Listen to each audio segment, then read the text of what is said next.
Sasa somo linaitwa unataka kwenda mbinguni. Alafu kuna kiulizo hapo, ni swali ambalo unaulizwa leo na Bwana siku hii ya leo. Unataka kwenda mbinguni? Naitikia nataka kwenda. Sasa kwenye swali hapo nikaweka lipa gharama. Ili kuingia mbinguni lazima ulipe gharama. Kama utalipa gharama ni ngumu. Ni ngumu wapendo. Wanaoambiaga kwamba fanya kazi, tafuta mahela ya change, mbinguni utaingia tu, wanawadanganya. Mbinguni ni kurahisi kukuzungumza kwa kinywa, lakini ni kugumu kuingia. Si vyepesi. Kuna watu walikuwa wanatarajia, wanatumaini, wanajipa maopu wanasemaga. Na baada ya kufa walifika kwenye lile lango wakashangazwa. Yule Mungu aliyekuwa wanamwabudu kanisani, yule ambaye alikuwa wanamuomba masaa mengi usiku, wanafika kwenye lango wanamuita na haitiki. Anasimama malaika wa kuangalia jina kama limo, na kama jina halimo hakuna mjadala. Hakuna cha mtetezi mchungaji kumuita akusaidie, kwamba bwana paroko, saidie mchungaji wangu hapa, nimekamatwa na malaika hapa. Hamna. Kinachozungumza ni maisha, ni matendo, ni gharama ulizolipa wakati uko duniani. Hebu simama kwa miguu yako, tusome katika kitabu cha Yohana 3 mstari ule wa kwanza. Tutasoma mpaka ule mstari wa 4. Yohana 3:1 pale. Tutasoma mpaka ule mstari wa 4. Wale ambao wana matatizo ya miguu au wanaweza kuketi tu, ni wewe ambaye mzima, simama. Tasoma tu hapo, nyinyi mtasoma mpaka 2 alafu mtakaa. Vitu vingine tutaendelea navyo taratibu. Nataka leo nifundishe kwa upole sana. Yohana 3:1 anasema, Basi palikuwa na mtu mmoja wa Mafarisayo, jina lake Nikodemo, mkuu wa Wayahudi. Huyo alimjia usiku akamwambia, Rabi, twajua ya kuwa mwalimu umetoka kwa Mungu, kwa maana hakuna mtu awezaye kuzifanya ishara hizi uzifanyazo wewe, isipokuwa Mungu yu pamoja nawe. Soma 3. Yesu akajibu akamwambia, Amini, amini nakuambia, mtu asipozaliwa mara ya pili hawezi kuona ufalme wa Mungu. Keti. Sema tutasoma 2, tukasoma 3. Na rehema za Bwana ziwe juu yetu. Sasa nisikilize. Biblia inasema palikuwa na mtu ambaye alikuwa ni Farisayo. Biblia imeweka na jina kuwa alikuwa anaitwa Nikodemo.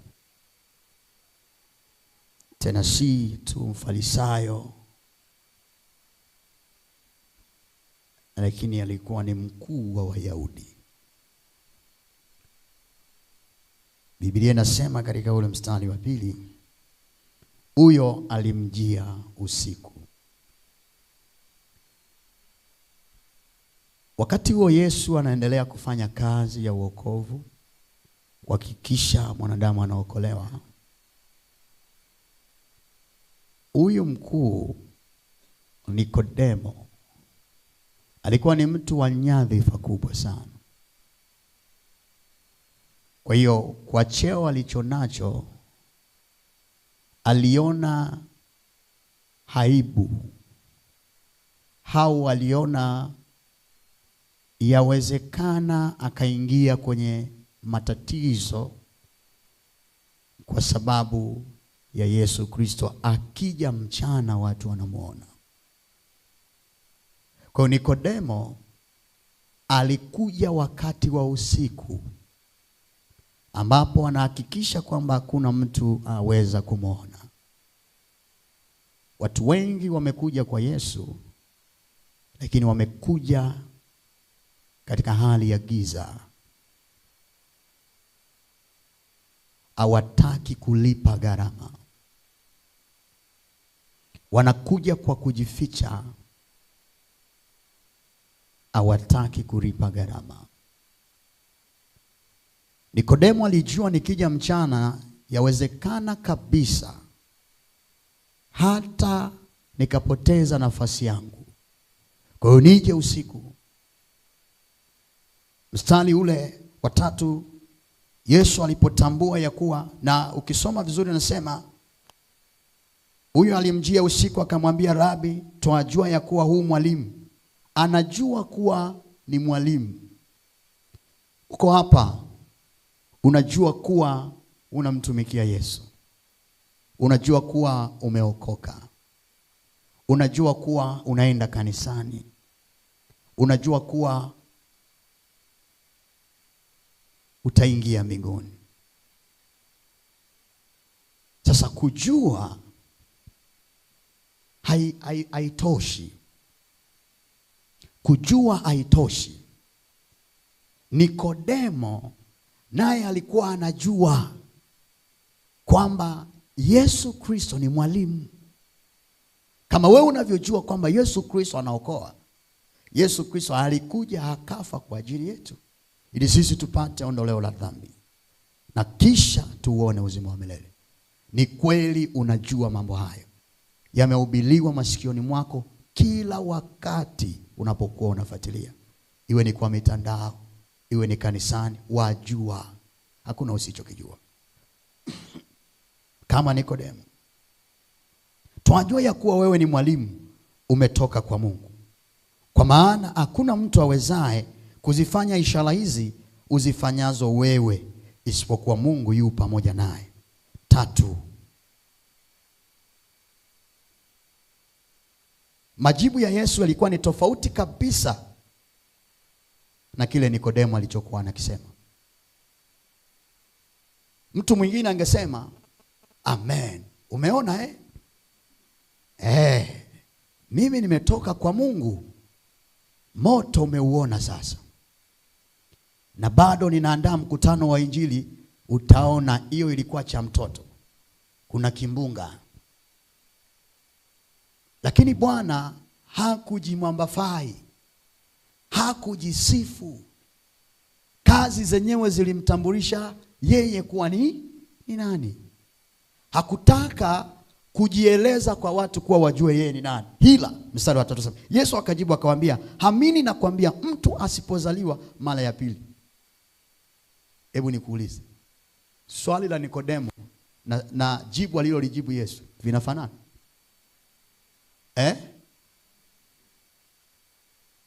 Havifanani. Kwa nini Kristo anamuona Nikodemo na anamjibu tofauti? Ni kwamba Nikodemo hakuwa tayari kulipa gharama. Na ndio maana alikuja wakati wa nini? Wa usiku. Hata kama unaujua ukuu wa Mungu, je, uko tayari kulipa gharama kwa ajili ya Kristo? Ndilo swali ambalo Mungu anakuuliza leo kutokea kwenye hii madhabahu.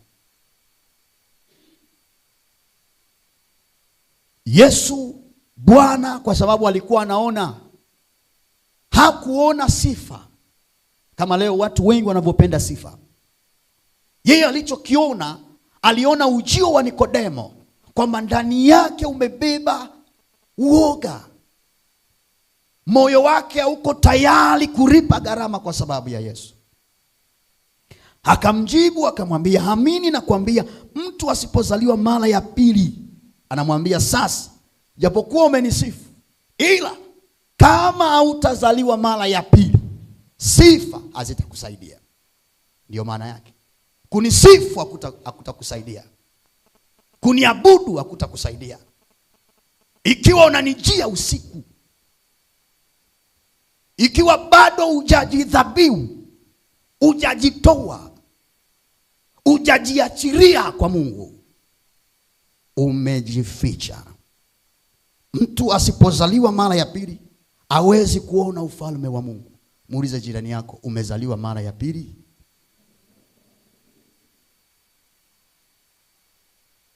Kumjua Yesu, matendo yake, hakumaanishi kuwa umezaliwa mara ya pili.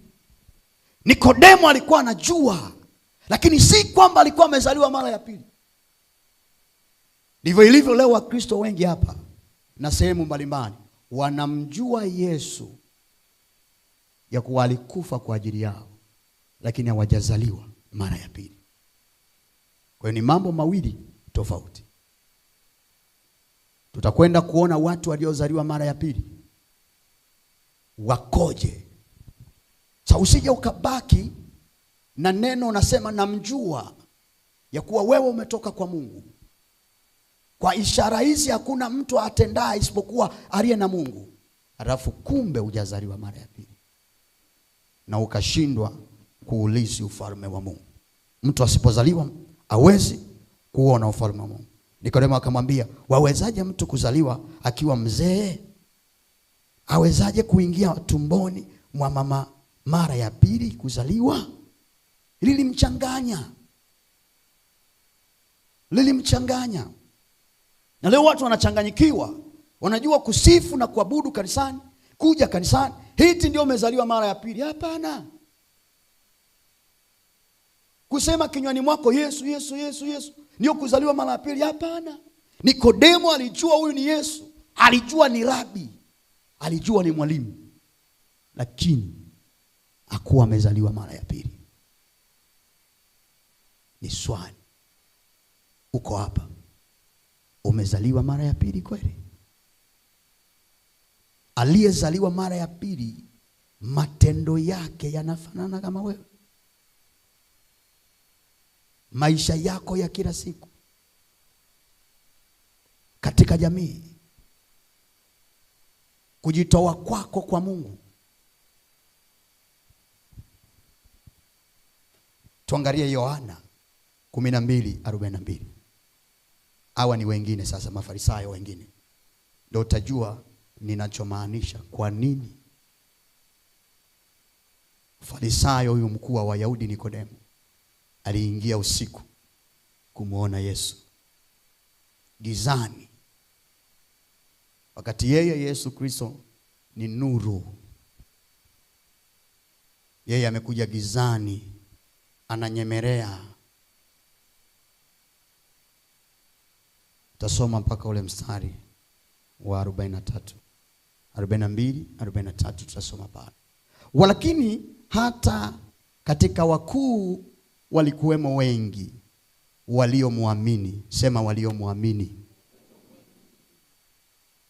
Lakini kwa sababu ya Mafarisayo hawakumkiri, wasije wakatengwa na sinagogi.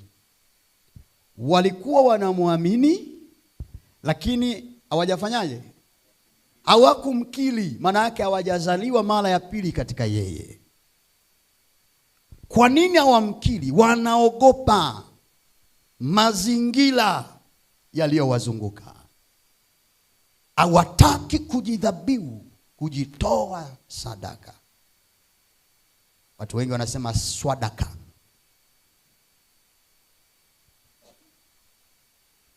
Arobaini ngapi? Na 3. Kwa maana walipenda utukufu wa wanadamu kuliko utukufu wa nani?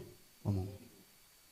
Walipenda utukufu wao, walipenda heshima, walipenda kazi, walipenda ndoa, walipenda biashara, walipenda fedha zao. Naposema tumtolee Mungu sasa twende tukahubiri injili, watu wengine wamechikichia hela zao wameweka kwa mfuko, anakula yeye na watoto wake.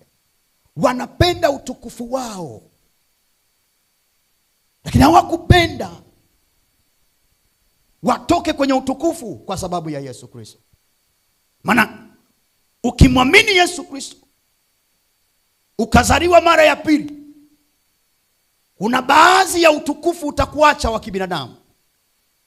Utakuwa na utukufu wa milele ambao dunia haiwezi kuutambua. Kwao ni upuzi, lakini kwa Mungu ni utukufu. Sasa iko hivi, watu wengi wanapenda utukufu wa dunia hii, hawataki utukufu wa milele. Kwa sababu utukufu wa milele hauonekani hapa kwa sasa ukifanya kazi katikati ya dunia, kwa sababu hauendani na dunia hii. Ila wa dunia hii una heshima kwa sababu ni wa dunia hii, na kwa sababu una heshima utaachwa hapa hapa. Hautaondoka na hiyo heshima mbele za Mungu, utaishia hapa. Mwambie jirani yako, tafuta utukufu wa milele. Achana na utukufu wa dunia hii. Walijificha wakiogopa Mafarisayo. Waliogopa kukiri. Waliogopa kutengwa na sinagogi, kutengwa na jamii, kukataliwa na wazazi, kukataliwa na baba na mama, kukataliwa na familia, kutupwa nje na kutupiwa mizigo, kudharauliwa mbele ya jamii, kuona kuwa wewe umepotea kabisa. Baada ya kuokoka umechanganyikiwa.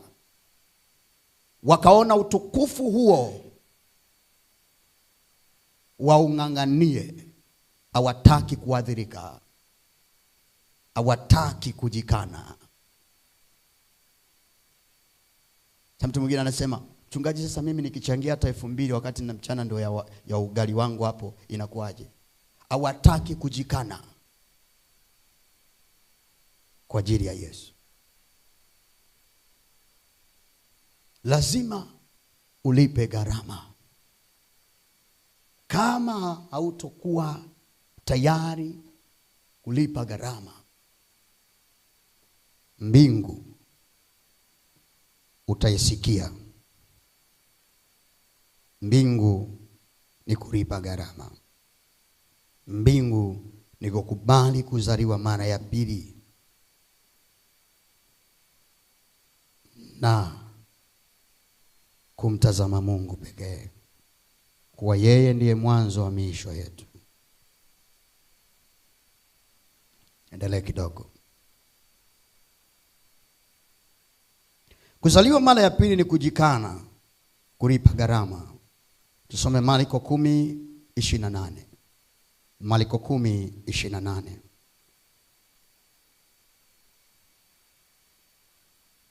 Marko 10:28 imeandikwa, Petro akaanza kumwambia, tazama, sisi tumeacha vyote tukakufuata wewe. Nukta pale. Yesu akasema, amini nawaambieni, hakuna mtu aliyeacha nyumba au ndugu waume au ndugu wa kike au mama au baba au mtoto au mashamba, manake miladi, kwa ajili yangu na kwa ajili ya injili. Kwa ajili yangu na kwa ajili ya nini? Ya injili. Sasa ni nani ambaye yuko lazi kuacha asile kwa sababu ya injili? Hajitowe kwa sababu ya injili, ili roho za watu zipate kuokolewa. Watu wanakufa kwenye dhambi. Biblia inasema, wataendaje pasipo kupelekwa? Injili itahubiriwaje? Lakini ashukuriwe Mungu kwamba ukigoma wewe, Mungu huinua wengine. Iko hivyo siku zote. Mungu ana watu wake Ukiufanya moyo wako kuwa mgumu, utashangaa. Bukoba tunaingia na tunarudi, tunaleta utukufu kwa yeye. Utashangaa. Kuwa tayari kwa ajili yangu na kwa ajili ya injili. Muulize jirani yako, uko tayari kwa ajili ya injili?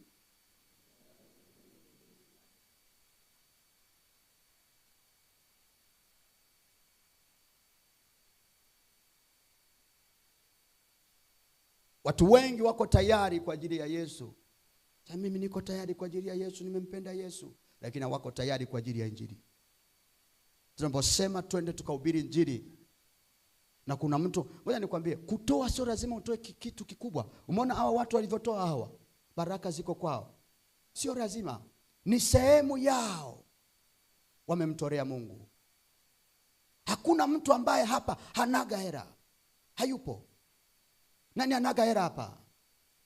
Kila mmoja hapa anashika hera.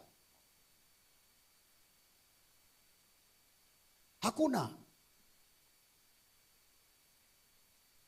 Sa mtu anajitoa na sasa, mimi siri sitakula leo, takula jioni. Bajeti ya asubuhi ya chai, bajeti ya mchana, yote napeleka kanisani.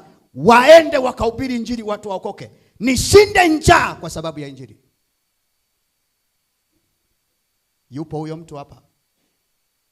Yupo huyo mtu aliyetoka nyumbani akinia hivyo? Yupo? Sa watu tunakuja kusali. Nisali niende mbinguni mimi mwenyewe. Kweli? Sa kama watu wasingehubiri, wangeokoka. Leo unashindwa kutoa ili watu wakahubiriwe injili. Kama watu wako tayari kwa sababu ya injili kujitoa, kuyatoa mashamba yao, kujitoa kwenye familia iwatenge na kuwatupa nje. Sasa watu hao watapata mara 100 wapi? Duniani na hata ufalme wa Mungu. Sasa watu wanaweza kujitoa kwa familia. Sasa kama mnanitenga nitenge, akatoka. Lakini sasa unaposema haya tukahubiri injili sasa watu waokoke, anaweka hela zake mfukoni. Sasa nitakufa na njaa, nitakufa na njaa, nitakufa na njaa. Mwambie jirani yako, lipa gharama.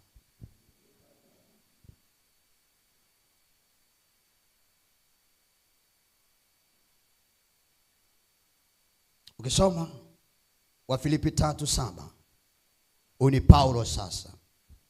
Paulo baada ya kumjua Yesu. Na ikumbukwe Paulo alikuwa ni mfarisayo kabisa. Mfarisayo kabisa. Lakini kwa sababu ya Yesu aliamua kulipa gharama. Tasoma hiyo mpaka ule mstari wa 9. Lakini mambo yote yaliyokuwa faida kwangu. Mambo gani kwenye maisha yako ni faida? Naliyahesabu kuwa hasara kwa ajili ya Kristo. Naliyahesabu kuwa hasara.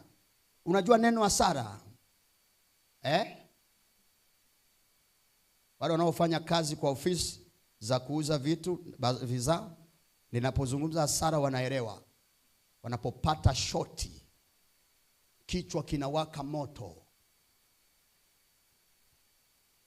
Anasema naliyahesabu kuwa hasara kwa ajili ya Kristo. Kwa ajili ya Kristo. Shuka chini.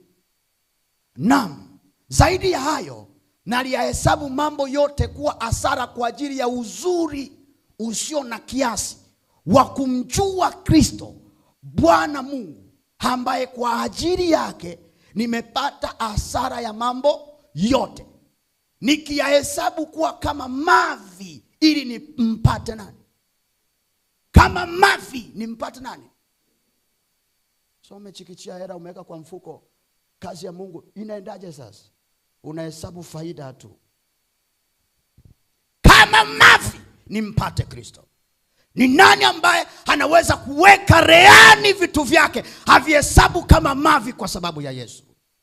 Sasa watu wamekumbatia vitu vyao, wanamjia Yesu usiku, wanaogopa kutoka kwenye nyadhifa zao, wameng'ang'ana, hawataki kuonekana kwenye jamii kuwa wana Yesu, maana wakionekana wana Yesu ni aibu kwao na kwa familia zao, maana ni watu wa dini, kuhesabu vitu kama mavi. Sasa kama hatujafika kiwango cha kuhesabu vitu kama mavi, urithi wa ufalme wa Mungu si rahisi kuuona. Sasa chochote kitakachomiliki moyo wako sana kuliko Mungu kinageuka kuwa ibada.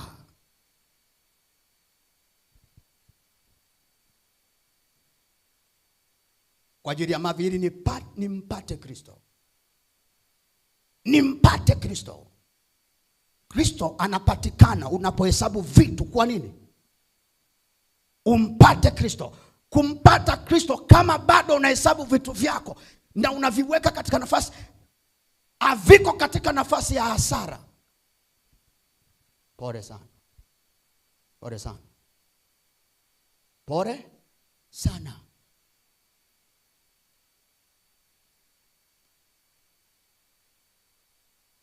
Tena nionekane katika yeye. Nionekane katika nani? Yeye. Sio nionekane nina hera, nionekane mtu mashuhuri, nionekane mtu maarufu, nionekane mtu mwenye nguvu za kiroho, nionekane ni familia fulani hivi na kula na kunywa mbele za jamii. Anasema nihesabu vyote kuwa mavi, nionekane mbele za Kristo. Nani anaweza kuhesabu vitu kuwa hasara ili aonekane mbele ya Kristo?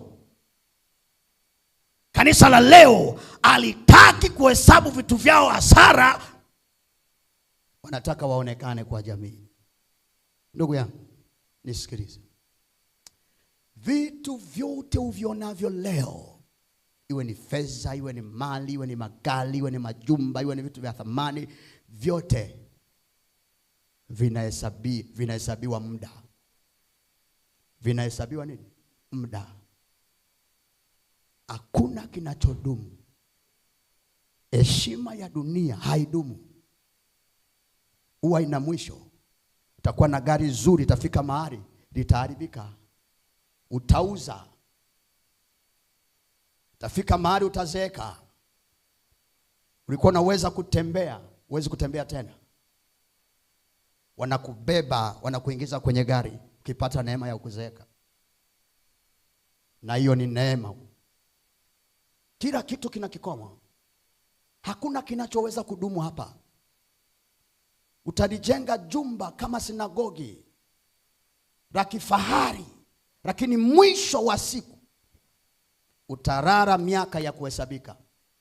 Itakapofika miaka ya kulala kwenye hilo jengo la matofali, likiwa limepigwa rangi, unajichanganya hivi, unachanganyikiwa. Lakini ukianza kukaa na fundi wanavyolikoroga mpaka lisimame, linakuwa na sura mbaya.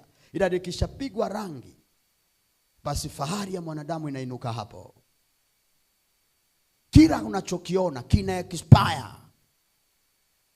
Kuna wakati hata hizi simenti zenyewe hizi mnazojengea majumba yenu zina muda wake. Kifika miaka fulani hivi inachoka. Heshima ya kudumu hapa haipo. Tafuteni heshima ya kudumu ya milele.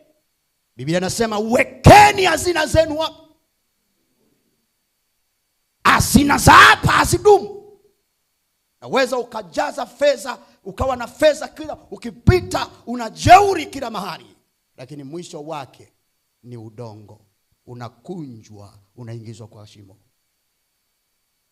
Wakati mmoja niliona rais mmoja alifariki.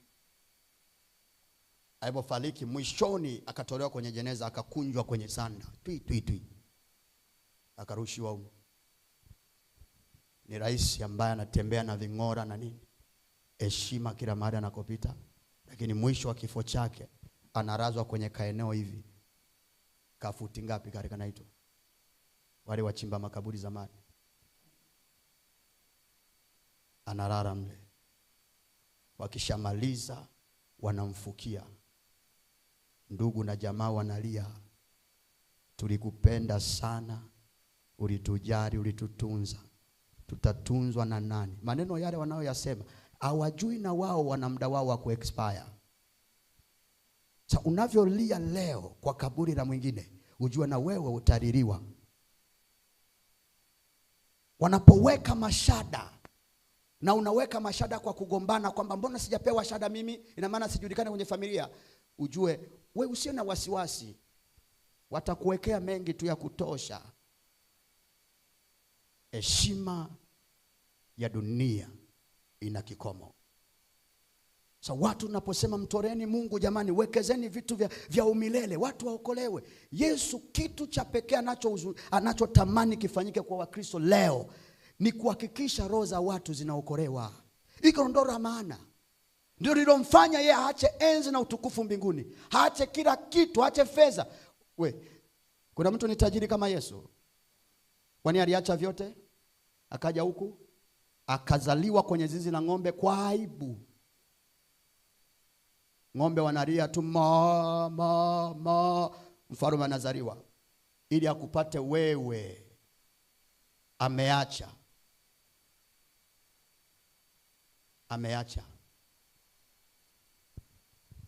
Utaki kulipa gharama, utaki kubeba msalaba, unataka ubebewe. Ngoja sasa kila mtu anabeba wake.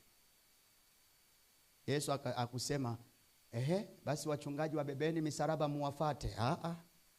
Alisema kila mmoja abebe msalaba afanyaje? Mimi nina wa kwangu na wewe una wa kwako. Jitwike bwana, tusitwikane misalaba hapa.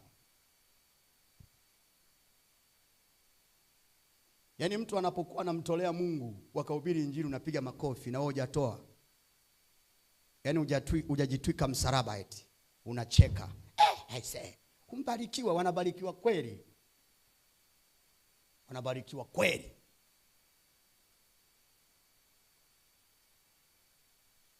Tuendelee pale.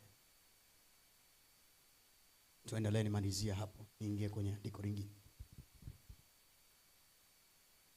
Au umeshalisahau mtu wa Mungu? Haya, Filipi 3:8 kwa kwenye 8. Filipi 3:8.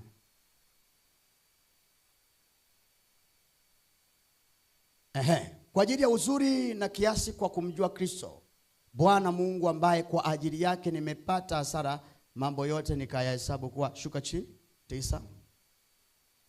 Tena nimeonekana katika yeye.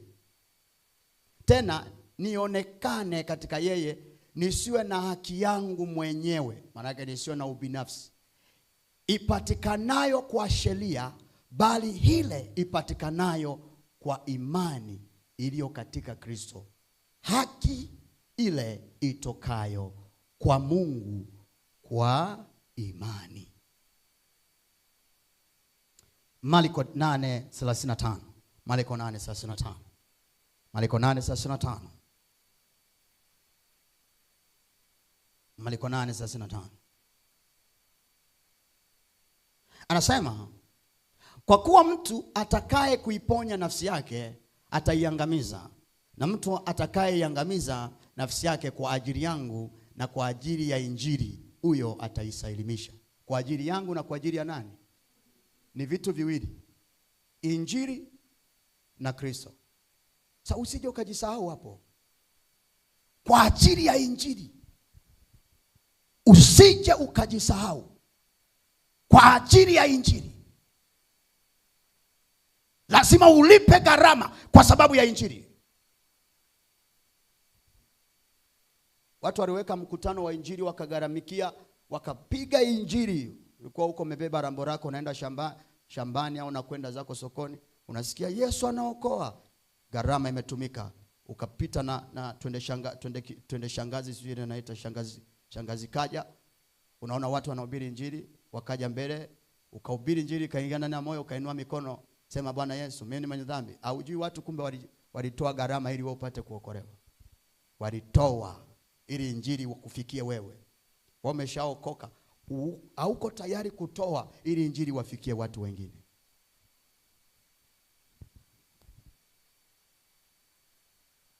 Sipigi debe hapa unipe hela ya kura.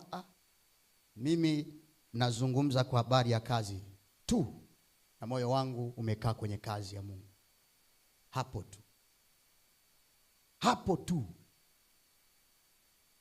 Na uwezi kusikia na kwambia nichangie sijui nyumba, nijenge nyumba, na kanyumba namalizia pale akajaisha vizuri, naomba kanisa mnichangie. Hamtasikia hayo, hizo habari hamtakaga mzisikie kabisa. Ila mimi mtanisikia nikiwaambia kwa habari ya injili. Kwa habari ya injili, hapo nitakukamata tu. Lakini nichangie eti nataka kununua gari, mchungaji anataka badilishe gari. Mimi upuuzi wa nini huo? Kama Mungu atanibariki itakuwa. Kama hata nibariki basi. Sio nije hapa kulialia kwako, nichangie na maliza kanyumba pale kamekaa hivi kanataka kuanguka. Hakuna. Utakaa unisikie na kuja kwako. Alafu mimi sio mchungaji wa hivyo, kwamba jamani tuchangiane hapa tukajenge nyumba ya mchungaji. Hakuna. Tuchangiane hapa tukahubiri injili watu waokolewe. Hilo ndio la muhimu. Mimi mahali popote pa kulala nitalala tu. Si nilikuwa nalala miaka mingi hapa, miaka yote ambayo tumeanza kazi ya Mungu kuhamia hapa. Si nilikuwa nalala ofisini. Ofisini hapo ndo palikuwa sebule yangu. Watoto walikuwa wanachezea nje ya kanisa. Na eneo lenyewe unaona limebana hili. Sasa kama tutaweza kumtolea Mungu, tutabaki kubanana hapa. Sasa lazima tujifunze kujitolea kwa sababu ya injili. Tuame hapa tulipo, tupanue ema ili watu wengine waje kuingia kusali. Nimelala miaka mingi niko kwenye chumba hicho kidogo, yaingia huko. Kidogo niko mimi mke wangu umo. Mpaka watu wengine walikuwa wananionea huruma, wanachukua watoto wangu wanaenda kuwalea kama kina mama Eunice. Wamelea watoto wangu. Na mama mmoja hivi, Mungu awabariki sana, wanawatoa hapa kwa sababu chumba ni kimoja. Lakini tukiingia kwa kanisa unakula AC. Nilikuwa nashindwa kuchukua hela zilizowekwa AC, nikatafuta eneo nikakaa. Lakini kwa sababu ya injili, kulala kwetu, kula kwetu, kuishi kwetu, tulikuhesabu kama mavi kwa ajili ya Kristo.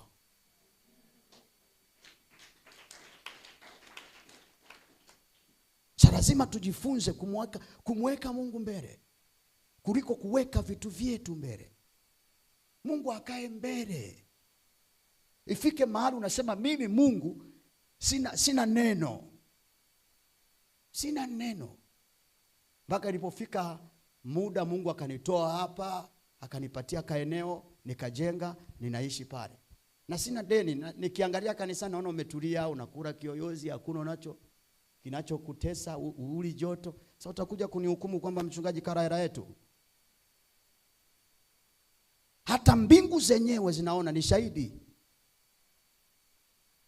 Hatuko hapa kujilimbikizia fedha na dhahabu.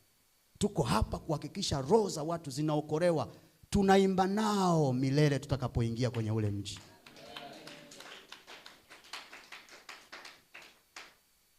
Kwa natamani huo moyo uingie kwenye ule moyo ambao Mungu ameweka kwangu, uingie kwako. Kwa ajili ya Mungu. Tubebe injili kama wakina Paulo. Sisi ni wengi hapa, tuna uwezo wa kusema tunatoa tukahubiri injili, watu wapokee injili. Kama ungelipata nafasi au fursa ya kwenda kule sio anaita Kishongara, sio wapi, Rushonga, ungeona. Mimi nimekutana na wachungaji.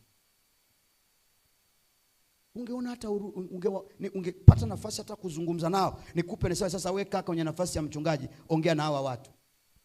Ungeona maajabu. Tuna kazi ya kufanya.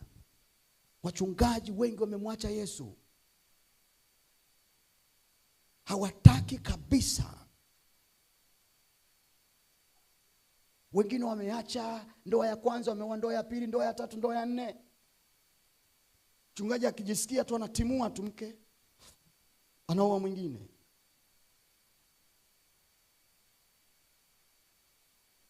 Mtu mmoja akanipigia simu ananiambia, mchungaji, mimi namwacha mke wangu. Kwa nini? Yeye anasali kanisa lingine. Hilo tu. Nikamwambia, kanisa lingine? Unyumba anakupa? Kukupikia anakupikia? Kila kitu anafanya? Unamwachaje? Wito umeitwa wewe. Fanya ulichoitiwa. Yule kama hajaitwa muache. Sasa mchungaji, watendaji wawili njia moja wasipopatana, alikwambia nani? Biblia inasema mmoja ataachwa, mmoja atatwaliwa. Uliambiwa wanachukuliwa wawili? Hapana. Timiza wito wako, Mungu atakudai wewe peke yako. Na ukae na mke wako. Akaniambia, mchungaji, nimepona. Nikamwambia, pona sana kwa jina la Yesu. Akawa ameokoka kwa namna hiyo. Kama nisingelienda, kisa tu anasali kanisa fulani. Kwani lazima? Kwani lazima mke wako akufuate unakosali? Sio lazima. Chomoka mwenyewe, nenda zako. Kwa sababu hata kufa kwenyewe utakufa mwenyewe. Na hata kama wale wanaokufa kwenye kuangukiwa na kifusi kama Kariakoo, mke na mume wako mle, baba, njia ni tofauti. Watakata roho wote, wamekula kifusi cha unga kile, alafu njia ni tofauti. Huyu atapitia pana, huyu atapitia nyembamba. Kwa hiyo vya hapa ni vya hapa tu. Nikamwambia mchungaji, hacha uzinzi. Kaa na mkeo. Kama anakupa unyumba, kuna wengine wapewi. Kaa naye. Wewe hujaona kwenye TV hapa. Baba analalamika yuko kanisani. Mimi nimechoka. Huyu mwanamke huyu ni mwaka wa pili, halipi unyumba. Sasa wewe unapewa nyumba. Ukichao, kaa na mkeo. Akija akikupa unyumba, maisha yanaenda. Usitende dhambi tena. Kuna wengine hawapati kitu na hawafuliwi, hawapikiwi, wanatukanwa. Wewe akija anacheka, amebeba Biblia anatokea huku kwingine. Acha, wewe fanya kazi, gonga goti, Mungu amuunganishe pamoja, mwende safari pamoja. Ikishindikana, chanja mbuga mpaka ufike mbinguni.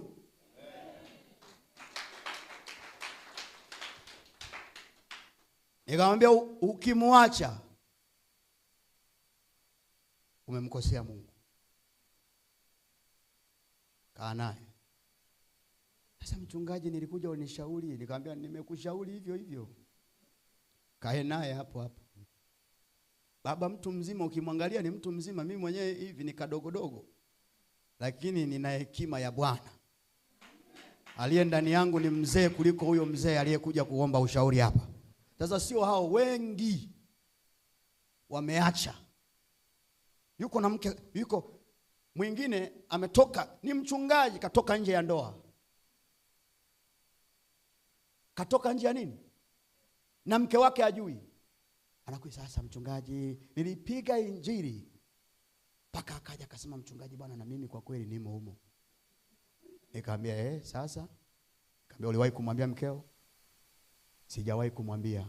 Nikamwambia, askofu, leo palapanda ikilia, mbingu hauioni. Nenda kamwambie mke wako kwamba ulitoka nje ya ndoa. Akatoa macho kama fundi saka poteza nati. Nikamwambia, ndio injili yenyewe hii, lazima ulipe gharama.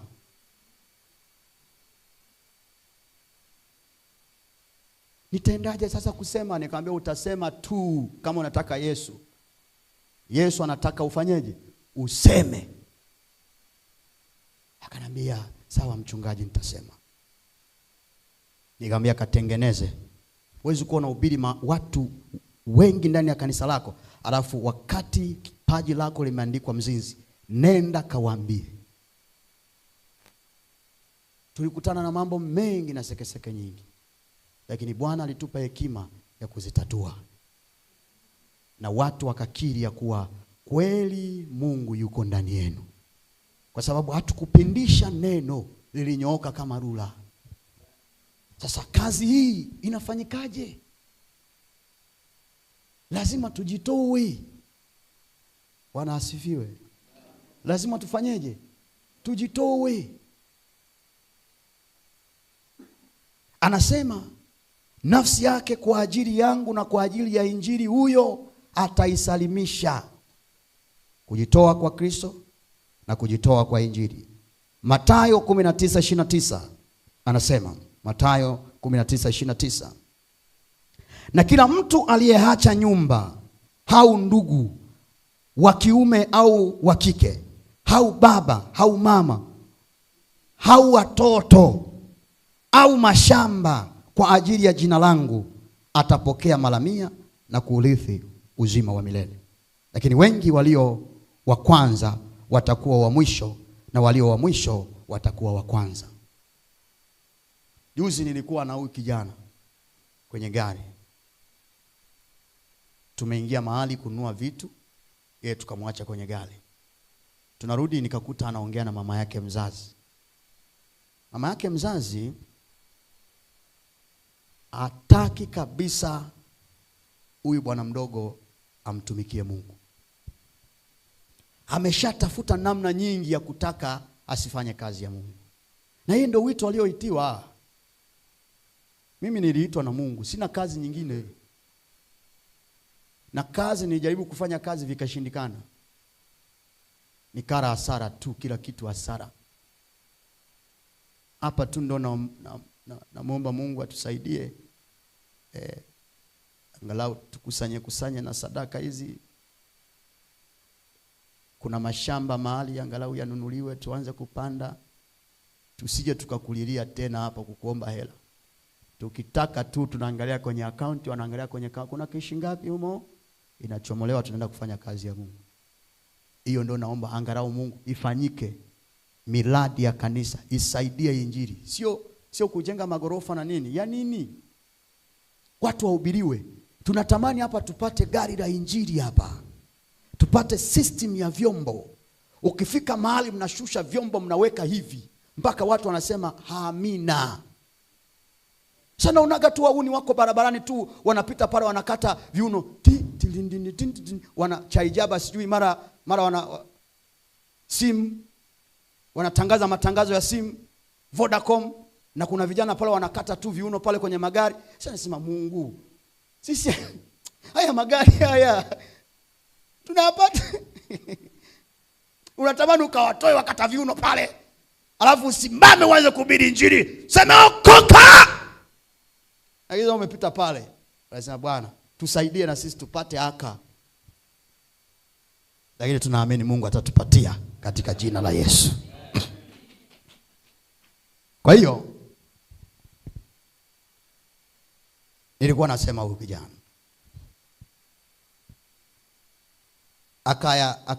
mama akatoa fedha. Unajua michakato aingie polisi. Akatoa hela, akaja kijana akaenda akaingia polisi. Akamwambia mama, mimi nataka kusikia Mungu. Mimi nimejitoa dhabihu kwa ajili ya kufanya kazi ya Mungu. Mama anasema, umejitoa dhabihu? Nimekusomesha bure. Haelewi. Afanyaje? Haelewi. Unajua huwa hatueleweki hatueleweki. Uliza hata mimi nilipokuwa naenda kuoa. Unafanya kazi gani? Natarajia kuwa mchungaji. Mimi naulizwa nafanya kazi gani, mimi nasema natarajia. Na nilichokisema ndio kimekuwa leo. Na nilisimamia hicho wala sikupindisha. Nikasema kama mnipi mke kwa sababu ya kutarajia, basi. Ila mimi ndio kazi yangu hiyo. Nikaondoka, wakanikalisha muda mrefu. Baadaye tena nikaitwa. Unafanya nini tena? Kazi gani? Nikaambia kama nilivyosema ule muda uliopita.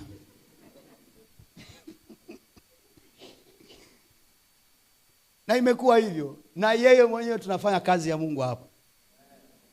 Amesoma, ni afisa mpango miji sijui, lakini hafanyi hiyo mipango miji wala mipango nini, anafanya mipango ya Yesu hapa. Alafu Mungu amemleta, amemweka pale. Ni mke wangu lakini pia ni sekretari wangu. Hapa tutumikie watu. Haleluya. Tutumikie watu hapa. Sasa muuliza anafanya hiyo kazi yake leo? Afanye. Nilikuwa namsindikizaga anavaa mabuti mpaka huku, msakanyoka. Si unajua kule unakuwa unapima viwanja Sasa hivi anapima viroho vya watu kanisani hapa.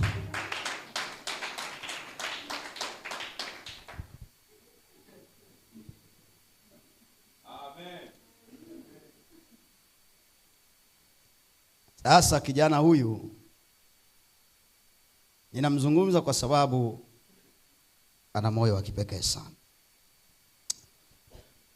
Akamwambia mama, kule polisi kule wakawa wanaingiza jina lake kwenye system. Uliwahi kuona jina linagomea system? Mengine yanaingizwa, alafu likiingizwa la kwake system inagoma. Wakaona wakamwambia mama, huyu mtu kompyuta imemkataa. System imegoma yani. Akaondoka akakimbilia huku, akakutana na sisi hapa. Siku amekuja hapa, amebeba begi. Akaniambia pastor, naomba uniombee na tamani. Aliniambia vitu vingi. Baadaye akaja akanifuata akaniambia pastor, nimepata kazi CRDB. Kwenda kuhesabu mimi nikamwangalia nikamwambia unajua ndugu, huko hamna kitu. Sio wote nawaambia, wengine mfanye kazi mpaka Roho wa Mungu akonfirm. Unanisikia mtu wa Mungu? Vijana kafanyeni kazi. Kama Mungu hajakwambia kafanye biashara, kazi huko. Mpaka Mungu awe amekupoint kwamba huyu ameitwa kwa ajili ya hili. Mimi ukiniangalia mimi na mchungaji wa Kifuru kule, yeye ni daktari. Nabii Aston alipokuja akasema, wewe Mungu amesema endelea kufanya nini? Kazi na endelea kuhudumia huduma. Akanambia wewe Mungu amesema wale wako ni watu wawili. Yeye kaambiwa afanye kazi, na akiacha kazi ataona joto la jiwe, na hata kama ni mchungaji. Kwa hiyo neema zinatofautiana. Neema ya huyu usiibebe wewe, zinatofautiana. Ukasema ngoja na mimi niwe kama mchungaji sasa, niwe kanisani, utakula joto la jiwe. Neema zinatofautiana. Kaa katika wito wako ulioitiwa na Mungu. Na ukiwa kwenye maombi muulize Mungu, mimi umeniita kufanya nini? Pengine umeitwa uende ofisini CRDB, kule kuna watu wataokoka kwa ajili yako. Wewe unasema usiende. Huyu niliona hiyo. Na nikamwambia mimi sikuzui, ila nenda na Mungu atakusemesha. Akaondoka na begi, ameniaga, anaondoka hapo kwenda kutengeneza njururu. Usiku mzee wa siku akatua nyumbani kwake. Akamwambia kijana, ukienda huko hakuna utakachokipata. Fanya kama mchungaji alivyosema. Niliona kesho yake amebeba begi hapa anaingia kanisani. Nikamwambia vipi mzee? Nimerudi tu bwana. Amekonfirmiwa na nani? Na Mungu mwenyewe. Na ndio maana lazima tupate, Biblia inasema kwa neno la kwanza, la shahidi wa kwanza, wa pili, wa tatu, neno la Mungu litafanyaje? Unapopewa jambo, kaa na wewe muulize Mungu. Kwa hiyo akaja. Mama yake sasa akampigia simu, tuko naye. Akamwambia imepatikana kazi nyingine. Ni kazi gani? Alimashauri. Kwa nini mwasibu Mimi ni kazi yangu ilishaisha, niliongeaga pale ikaisha. Wala si rudi. Roho wa Mungu akishasema mema. Sasa bwana, pendo katika Bwana. Akakata simu, sisi tunaendelea na akamwambia mama, mimi nilishakwambia namtumikia Bwana. namtumikia Bwana.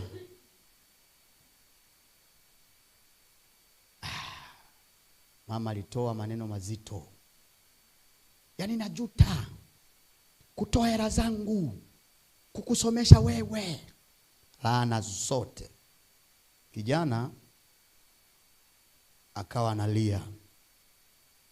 Nikamwambia, bwana, funga mkanda, wewe ni mwanaume. Nyamaza. Tunapokuwa kwenye vita atulilii hapa. Tukiamua kufanya jambo tunafanya. Kuna tu vitu akawa anapewa hali. Nakaa na mawazo. Nikamwambia, wewe kula wewe. Laana isiyo na sababu haimpati mtu. Sasa Bwana anasema hivi, na kila mtu aliyeacha nyumba au ndugu wa kiume au wa kike au baba au mama au watoto au mashamba kwa ajili ya jina langu atapokea mara 100 na kuurithi uzima wa milele. Lakini wengi walio wa kwanza watakuwa wa mwisho. Maana wanaojitanguliza wataki kulipa gharama, shanga wanapigwa alafu wale wa mwisho wanaenda mbele. Usiye mzani anakuwa mbele yako. Ndio maana yake. Kwa tunapokuwa kwenye kumfanyia Mungu kazi, tukae kwa discipline sana. Haleluya. Haleluya. Tuendelee. Mbingu ni hazina kubwa, sio nafuu. Inatutaka kuwa tayari kuachilia kila kitu tulicho nacho kwa ajili ya mbingu. Mathayo 13:43. Mathayo 13:43. Tasoma mpaka ule mstari wa 46. Anasema, ndipo wenye haki watakapong'aa kama jua katika ufalme wa Baba yao. Mwenye masikio na asikie. 44. Tena ufalme wa mbinguni umefanana na hazina iliyositirika katika shamba, ambayo mtu alipoiona, ufalme wa Mungu alipoiona, alificha, ana kitu cha thamani, na kwa furaha yake akaenda kuuza alivyo navyo. Akaenda kufanyaje? Kuuza alivyo navyo. Akanunua shamba. Anasema akalinunua shamba lile. 45. Tena ufalme wa mbinguni umefanana na mfanya biashara mwenye kutafuta lulu nzuri, naye alipoona lulu moja ya thamani kubwa, alikwenda akauza alivyo navyo vyote, akainunua. Ufalme wa Mungu ni gharama. Walikuwa wako lazi kuuza vitu vyao. Ni mfano Yesu anatoa. Walikuwa wako lazi kuuza vitu vyao vya thamani ili kuupata ufalme wa Mungu. Vitu vyao vya thamani. Lazima kuwa tayari. Kuna watu kwenye Biblia walikuwa wako tayari. Kuna watu katika Biblia walikuwa wako tayari kuacha kila kitu kumfuata Bwana Yesu. Mathayo 4:21. Mathayo 4:21. Kuna watu walikuwa tayari, walikuwa kwenye kazi zao, wakaacha kazi zao. Mathayo 4:21. Akaendelea mbele, akaona ndugu wengi wawili, Yakobo wa Zebedayo na Yohana wa nduguye, ambao walikuwamo chomboni pamoja na Zebedayo baba yao, wakizitengeneza nyavu zao. Akawaita. Walikuwa kwenye biashara, walikuwa kwenye duka, kama tulisema leo duka, walikuwa kwenye supermarket, walikuwa kwenye vitu vya mahali wanapopatia chakula cha kila siku. Lakini waliposikia sauti ya Yesu, mstari wa 22, mara wakaacha chombo, wakaacha kazi hapo, na baba yao wakaacha kazi na baba yao, wakamfuata nani? Yesu. Wakaacha nyavu na baba mzazi kabisa, Sijui baba alizungumzaje kuona wanatoka kwenye chombo na walikuwa wanashona nyavu. Sijui. Pengine haikuandikwa. Lakini pata picha, baba anakupa kazi. Alafu anaona umeacha kazi. Ufanyi kazi. Na wadogo zako wanakula kupitia nini? Kazi hiyo. Halafu wewe ndo kaka mkubwa sasa. Nyinyi wote wawili, tena wawili, mtu na ndugu yake. Sio mmoja, wawili. Wakaluka, wakaacha nyavu kwa ajili ya Kristo. Lazima tulipe gharama kwa ajili ya Kristo. Kuna mambo lazima tuyaache kwa ajili ya Kristo. Baba akawacha chini, wakaondoka. Nyavu za biashara zikapigwa chini, wakaondoka. Wakaambatana na Yesu. Leo mtu anakuambia, mimi naenda na nyavu zangu bwana.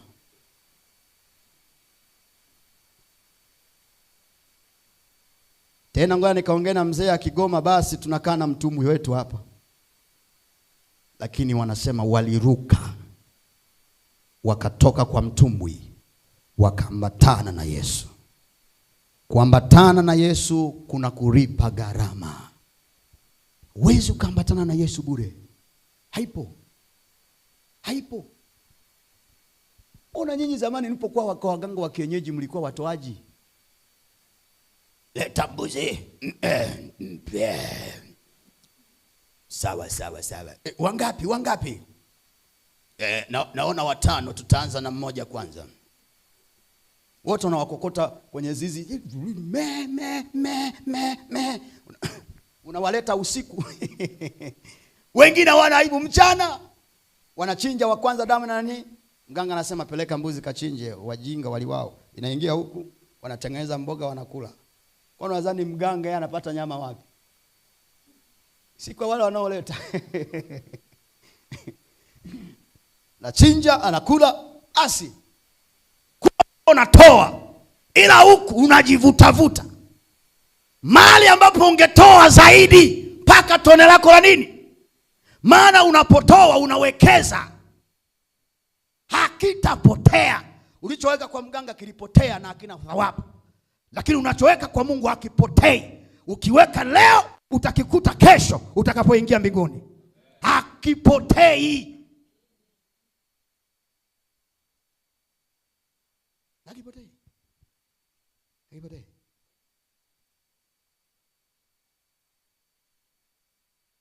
Ninakufundisha kumtolea Mungu kufanya kazi, ili kazi ya Mungu ifanyike. Sikufundishi kwamba ukitaka kumuona nabii toa 500,000. Hiyo biashara ya kiuni. Toa sana, injili ihubiriwe. Hilo ndio la msingi, hilo ndio la maana.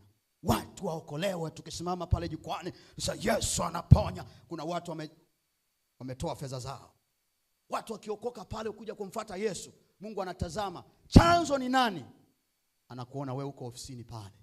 Anasema mfungulieni baraka ili aendelee kunisupport kufanya kazi yangu.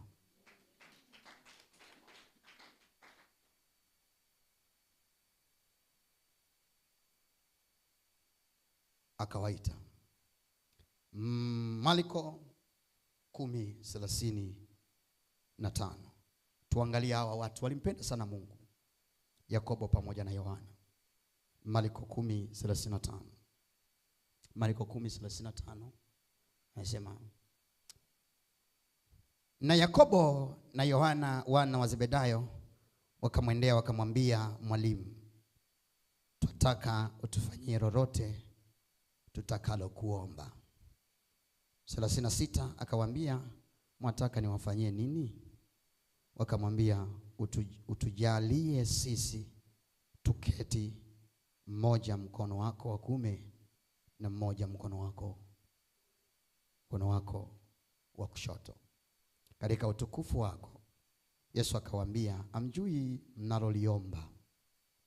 Mwaweza kunywea kikombe ninywacho mimi, au kubatizwa ubatizo nibatizwao mimi? 29. Wakamwambia, twaweza. Maana yake walikuwa wako tayari. Kwanza walishaacha kazi. Sasa kinachowashinda nini sasa? Sasa mzee tunaweza, yani tumeshaacha biashara zote, tunaweza.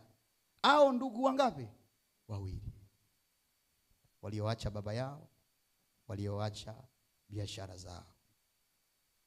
Twaweza.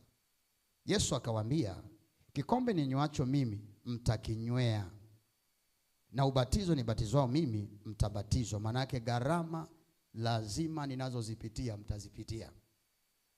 Lakini habari ya kuketi mkono wangu wa kuume au wa kuume au mkono wangu wa kushoto, si langu kuwapa, ila wao watakaopewa waliowekewa tayari. Ila wao watapewa waliowekewa nini? Tayari. Hapa mazungumzo haya ya watu watatu, Yesu pamoja na Yohana pamoja na nduguye, alizungumza nao kwa upole, na akajua kwamba hata kuongea kwenu ni sawa, mnaongea ni sawa, mtakinywea kikombe changu, lakini je, mwisho wa safari yenu ni upi? Ni kwa wale watakaokuwa nini? Waliowekewa tayari. Ilikuwa ni kana kwamba kuambia wafanye bidii sana, ili ile neema. Ina maana kama wao waliwekewa tayari, wao walishindwa kuwekewa tayari, so ilikuwa wale ni wanafunzi pia, lakini ilikuwa ni kuwafanya asiwape neno rahisi kwamba mtakaa, manake mngebweteka, si ndio bwana? Hii angemwambia sawa, haina shida, nimekubali, nikipaa mbinguni mtaketi. Si wange tayari hapa. Lakini aliwaambia hii hapana. Ni kwa wale waliowekewa nini? Na waliowekewa tayari ni watu gani? Ni wale ambao wanakuwa waaminifu mpaka kufa, hawatupi taji zao. Kwa hiyo ndio unaweza ukaanza vizuri kumfuata Mungu, lakini je, katika kumfuata mwisho wako utakuwaje? Huo mara nyingi nasema tunaangalia mwisho, hatuangalii nini? Mwanzo. Mwanzo unaweza ukaanza vizuri, lakini unamalizaje? Na Mungu ndiye anachokiangalia kwamba mwisho wa yote unamalizaje. Na shetani naye anatafuta fainali, mwisho wako unamalizaje? Anakusubiri mwisho wako, ukingoni mwa mwisho wako. Sasa bidii yako, juhudi zako, kumpenda Mungu kwako, kujitoa na kulipa gharama mpaka mwisho, wanaona basi tayari ameshawekewa huyu, sisi hatuwezi kuwa naye tena. Wanarudi njiani, wanaenda kutafuta ndugu zako, kama nilivyosema,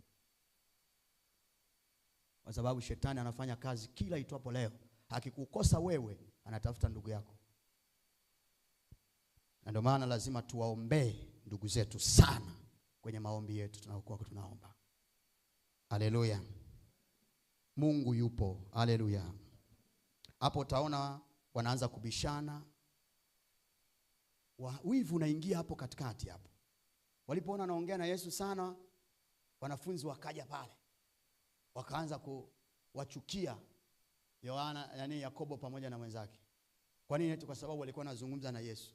Yesu anawaambia pale, mimi sikuja kufanyaje? Kutumikiwa. Asema tawala nyingi nyinyi watawala watu kwa kuwatumikisha, lakini mimi sikuja kufanyaje? Kutumikiwa, bali mwana wa Adamu amekuja kutumika. Sasa wao walipoanza kuangalia pale, wakaanza kuona hapa, hao watu wanataka kudai ukubwa, hawa watu tawale. Wakatafsiri vingine tofauti ambavyo wao walimaanisha. Mungu yupo, watu wa Mungu. Haleluya. Jana nilipigiwa na mzee mmoja bwana, yuko huko mkoani huko. Asubuhi anaamka, sasa mchungaji, nakufuatilia sana mahubiri yako, yani Mungu akubariki. Sasa Mungu aitukuzwe, heshima na utukufu kwa Bwana. Akaniambia siku moja anaamka asubuhi, akasikia sauti inamwambiaje? ikamwambia kwenye andiko, kuna andiko ambalo walitajiwa pale ambalo lilikuwa linazungumzia, nimesahau, lakini nakumbuka vingine vilivyoendelea. Baadaye aliposoma lile andiko akasikia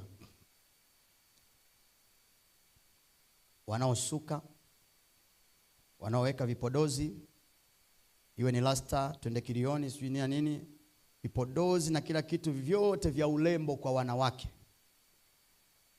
hawataingia mbinguni. Sasa akaisikia sauti akasemaje? Sasa unaniambia mimi ni najipodoa? Kuna watu ni mamaster.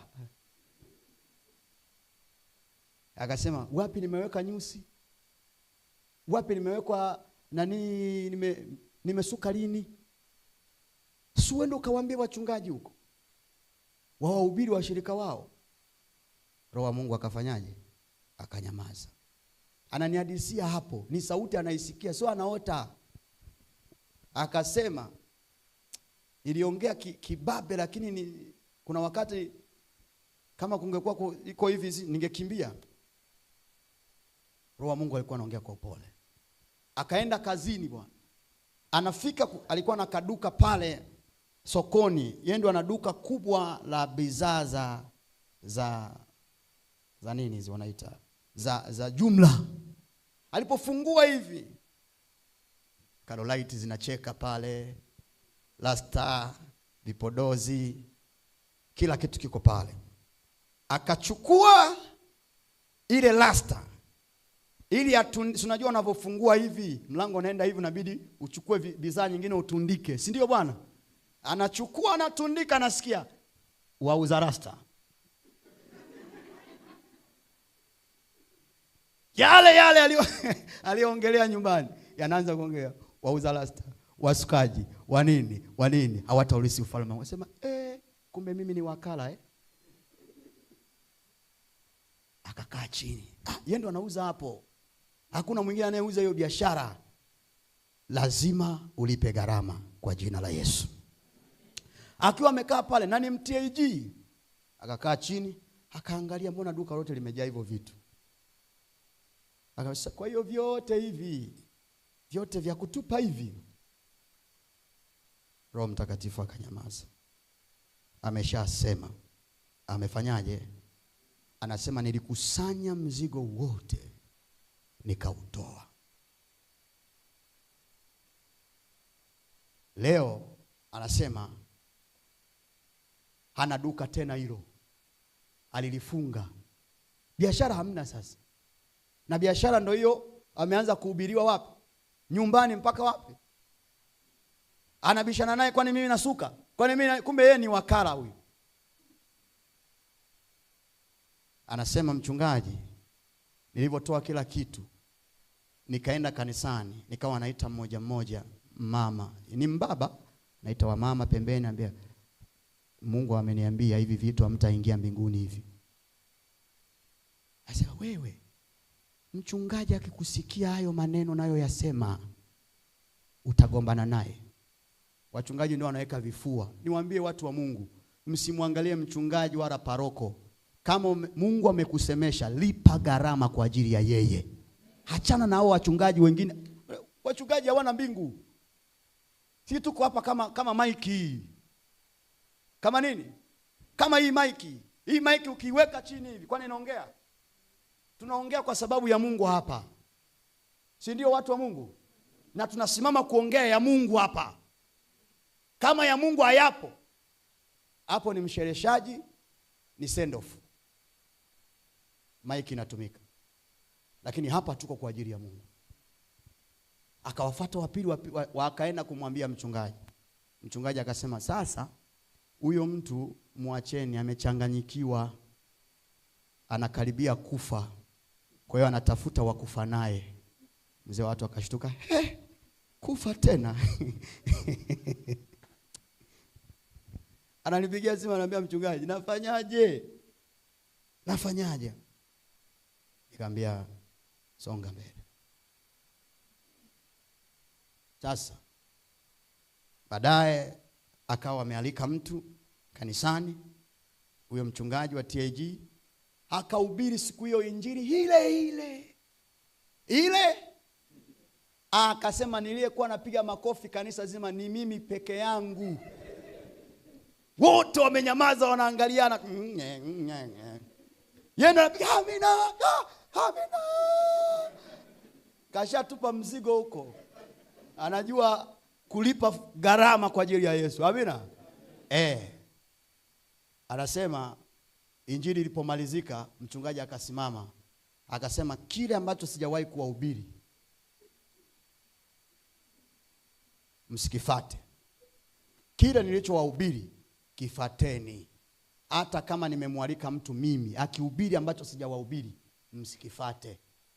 Endeleeni kujipodoa, endeleeni kupendeza, mwe wasafi. Wachungaji wanawaua washirika. Ndio maana tuna kazi ya kuhubiri neno. Tuna kazi ya kupiga kelele. Sasa hizi kelele kwenye mtandao, baba wa watu wakasikiliza. Sasa hivi ndio nikamwambia sasa anakuja, ameniambia anakuja kubatizwa hapa kwa jina la Yesu Kristo. Na akija hapa nitampa maiki azungumze.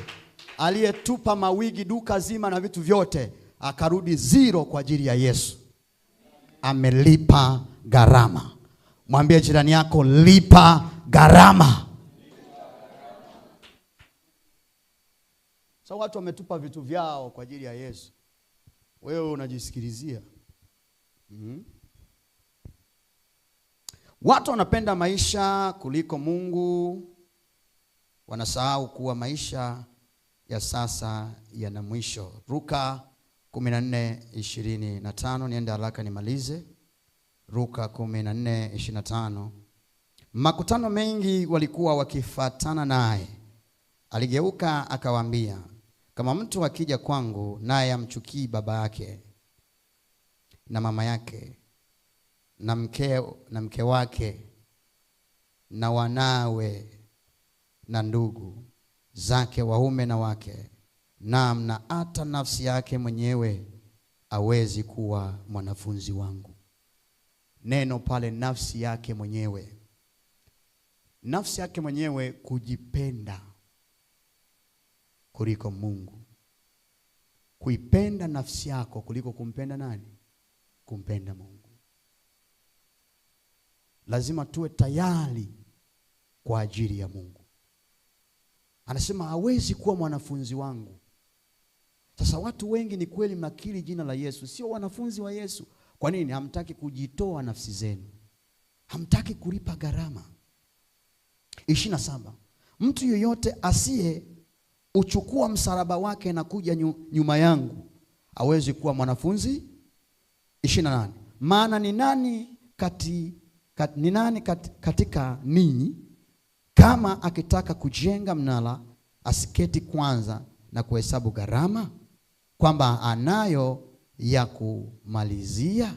Maana yake wokovu ni unakaa chini, si ndio bwana? Lazima ukae chini, usiwe kama chizi bwana. Kaa chini, piga hesabu, naweza. Sio ngoja niendeemo nitapata neema. Hakuna hiyo. Lazima upige gharama, ukae chini. Kama unataka kufanya ujenzi, kaa chini. Kwani mbona mkijenga mnakaa chini? Nondo shingapi? Nondo zinataki. Engineer, nipigie hesabu. Si ndio ilivyo? Engineer anakupigia hesabu, anakuambia ili gorofa lako lisimame leta milioni 100. Unampa milioni 100. Unapiga hesabu. Sasa na Mungu anataka kwenye wokovu nako tupige hesabu. Si ndio mtu wa Mungu? Piga hesabu, naweza siwezi. Sio uendeemo. Hakuna cha kuendeamo hapa. Watu wanaokoka tayari yani unapokuja kwa Yesu ujue kabisa hapa napiga hesabu nitashinda tu. Sio kwamba ikitokea neema kati ishatokea neema. Neema ipo, wewe unataka neema ipi sasa? Unataka kama bahati nasibu? Eti ufike pale nimeingia. Wow. Kweli? Umeingia karibu nyumbani mbinguni. Hakuna hiyo. Inabidi utoke hapa duniani una uhakika kwamba naingia paradiso. naingia kwa Baba. Nina uhakika. Na yeye Mungu namwambia nihakikishie. Mna maombi hayo nyinyi watoto? Mama zangu, vijana, mabinti, mna maombi hayo? Ya kumwambia Mungu nihakikishie hapa naingia siingii. Yaani lazima upige hesabu. Kama auingii ujue mapema. Uende kwenye vitu virefu, uanze kuagiza mtu mwenye nguvu, ujue basi sasa ninywe ili nikiingia kule nichomwe vizuri. Ujue kabisa. Haleluya. Ujue kabisa. Na uwe na maombi yao ya muda mrefu kumuuliza Mungu, mimi je, nitaingia? Hiyo ndio maana ya gharama kupiga. Unakaa naye chini, mnapiga hesabu. Anasema njoo tusemezane. Anasema nani? Sasa unampelekeaga tu shida zako, tabu zako, njaa zako tu. Hujaiko naye kwambia Mungu, kazi ninaofanya nitaingia mbinguni. Atakwambia utaingia mwanangu, lakini ili uingie acha moja, acha mbili. Unasema wow, kumbe unaachana navyo. Sasa unasema tuingie eti kama bahati nasibu eti wow, unaagiwa na malaika. Hiyo biashara haipo. Lazima uwe na uhakika kwamba mimi nitaingia wapi? Mimi nitaingia wapi? Mimi nitaingia wapi? Tuna uhakika leo. Hata ikiwa leo Yesu amerudi, tunaondoka. Maisha yetu tumeyahakikisha. Tumehakikisha. Hatuongei bla bla hapa. Tumehakikisha maisha yetu. Tumejitoa maisha yetu. Tumejidhabihu maisha yetu. Tuko tayari kumtumikia Mungu jua au mvua kwa ajili ya Yesu. Piga gharama. Yesu anasema maana ni nani katika ninyi kama akitaka kujenga mnara asiketi kwanza na kuhesabu gharama, kwamba anavyo vya kumalizia, asije akashindwa kumaliza baada ya kupiga msingi. Na watu wote waonao wakaanza kufanyaje? Kumziaki. Kwamba mvuta bangi mmoja halikufa bwana. Anavuta bangi, ameenda kuiba huko, wakampiga kuzimu. Amefika pale, mapepo yanamwambia ulikuwa unavuta bangi? Ndi kilichokuleta huku kawa hutaki Mungu? Wanaleta msokoto wa chuma. Chuma hili na waka moto, vuta. Yuko kule anavuta miaka yote. Na we miaka iliyopita alikuwa anakuona unakwenda kuhubiri. Unasema okokeni vijana, Yesu anarudi. Alafu baada ya miaka 5 na wewe unatupwa kule jamaa yuko na chuma lake anavuta. Hadi wewe si ndio ulinihubiri juzi? Si juzi tu hapa. Kumbe ni miaka 20 imepita, yeye anaona juzi kwa kuchomwa moto. Lakini jamani, ni wewe lakini. Wasije wakafanyaje? Wakawaziaki.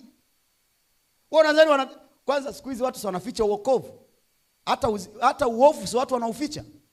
Kuna watu ni waovu lakini wanaficha. Ukimwona hivi ni mlokole mmoja, Bwana awe nanyi, awe nawe pia. Dunia imziaki. Ataziakiwa wapi? Atakapokufa. Biblia inasema hata wewe, ndio maana yake. Kwa hiyo unapoanza kujenga nyumba, piga hesabu, nina uwezo wa kuifanyaje? Kuimaliza. Usije ukaziakiwa na uliowahubiri wakakataa injili, wakatangulia ukawafuata wewe. Ni inauma. Wanakupokea wao. Wanasema blaza, sisi bora tulivuta bangi. Unaponiona hapa mimi nilibaka sana hapa. Kwa hiyo nimeingia kwa sababu.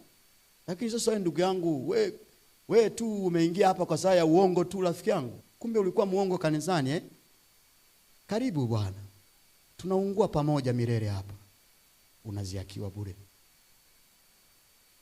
Unaziakiwa bure. Piga hesabu. Tuliowahubiri wakakataa injili, wasije wakatucheka. Wasije wakatuziaki. wasije wakasema kumbe mlikuwa hovyo nyinyi. Ulisikia ushuhuda, kuna watu wanasimama na Biblia wanahubiri kuzimu. Hamkusikia shuhuda hizo? Hao walikuwa wanafanya kazi hizo, lakini wakaanguka, hawakupiga hesabu ya ujenzi wao vizuri. Sasa wako kule, shetani anawaambia sasa hubirini, tuhubirie. Mtu anaungua amebeba Biblia ya moto, anaanza kuhubiri, kwa maana jinsi hii Mungu aliupenda ulimwengu. Ongea vizuri kama una meno wewe. Pepo limeshika nyundo nzito. Ongea, hubiri. Akamtoa mwanae wa pekee, jamani mniokoe, ili kila mwaminie. Wanacheka. Biblia yako ikuokoe sasa.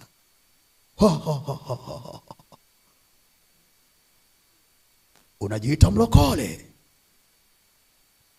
okoa watu sasa. Wanakuziaki. Mbinguni huwezi kuingia tena, ukulipa gharama, ukupiga hesabu. Bwana anataka tupige hesabu. Tunaweza? Usiwe mnafiki. Unaweza? Watu watachekwa. Yesu atusaidie tusiwe miongoni mwa watakaochekwa.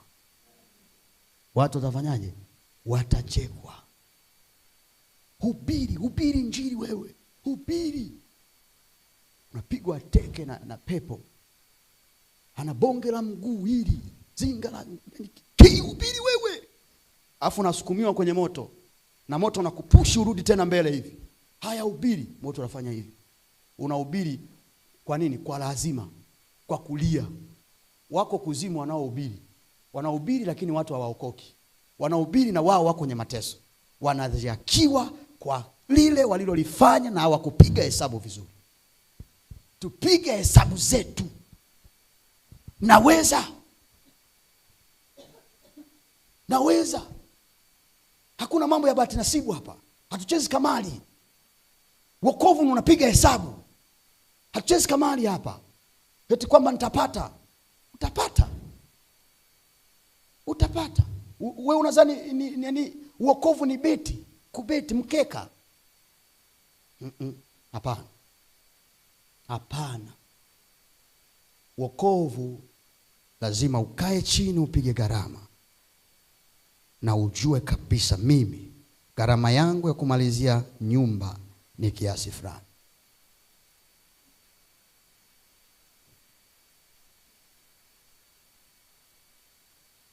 Wakisema mtu huyu alianza kujenga akawa hana nguvu za kumalizia. 31.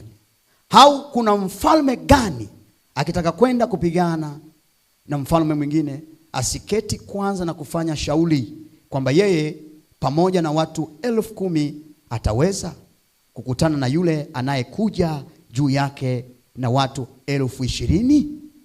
Na kama ukiona hauwezi kutuma ujumbe kutaka sharti za na kama akiona hawezi utuma ujumbe kutaka sharti za amani, mtu yule akali mbali.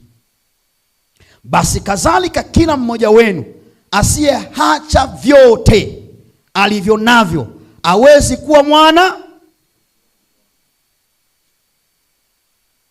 mwanafunzi wangu. Mathayo 6:19.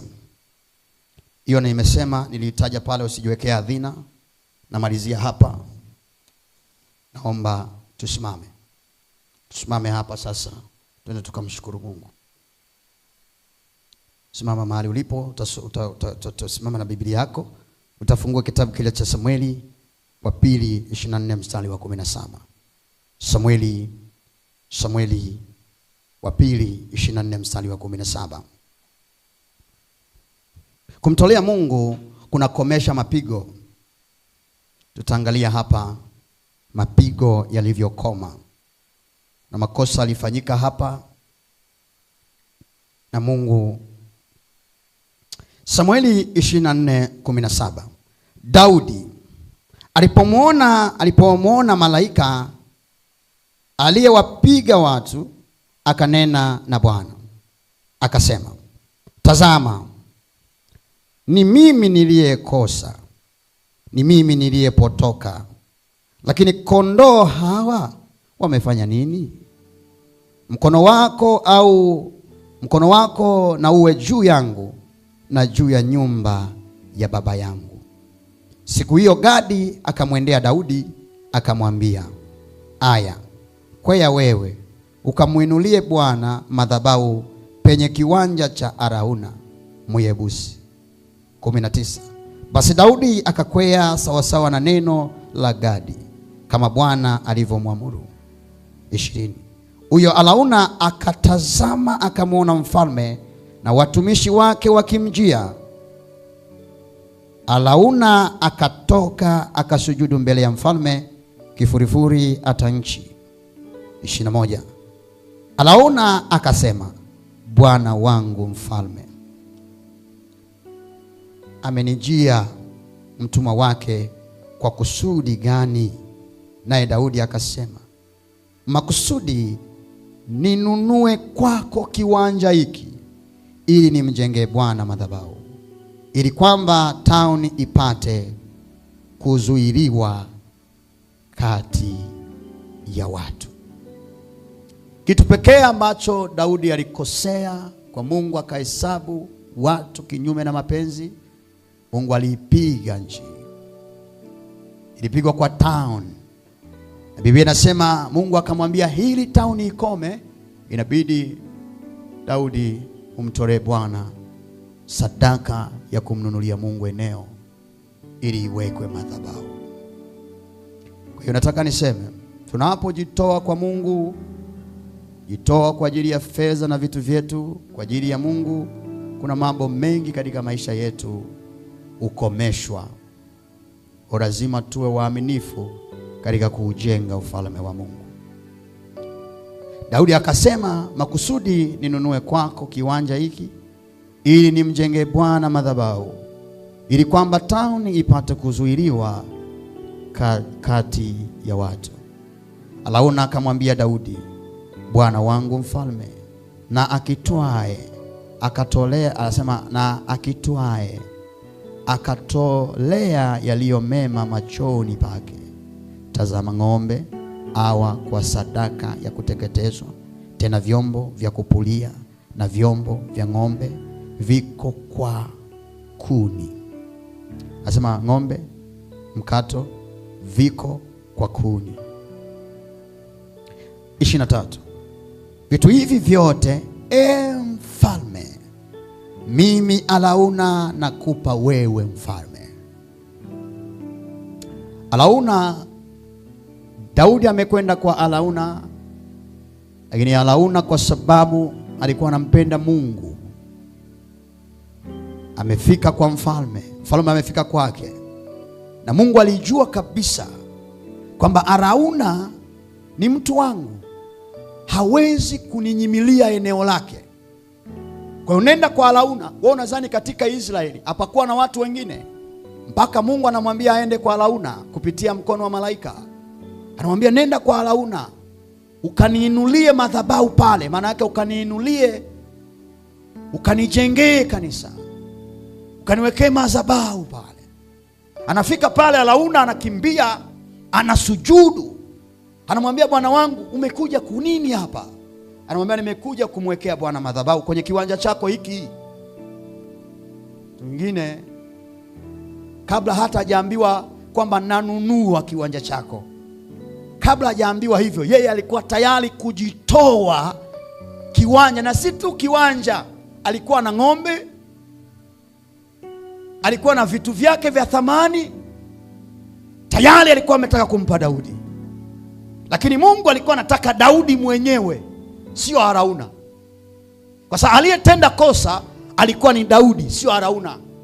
Kwa lazima yeye aliyetenda kosa asimame kulipa fidia au gharama ya makosa aliyoyafanya kuwahesabu watu. Sasa anasema vitu vyote vitu vyote mfalme, mimi Arauna nakupa wewe mfalme.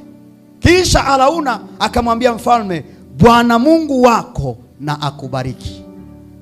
Yaani unampa mtu kitu alafu unasema ubarikiwe. Tumezoea tunapopewa ndio tunasema Mungu akubariki, lakini wanaotupa hawasemi ubarikiwe. Asema nimekupa usirudie tena, kwa hiyo kafanye mambo vizuri. Unasindikizwa na kitu kizito. Lakini Arauna anatoa alafu anasema na Mungu wako akufanyeje? Hakubariki zaidi na nilichokupa. 24. Lakini mfalme akamwambia Arauna, la sivyo, lakini kweli nitavinunua kwako kwa thamani yake, wala sitamtolea Bwana Mungu wangu sadaka za kuteketezwa nisizo zigharamia.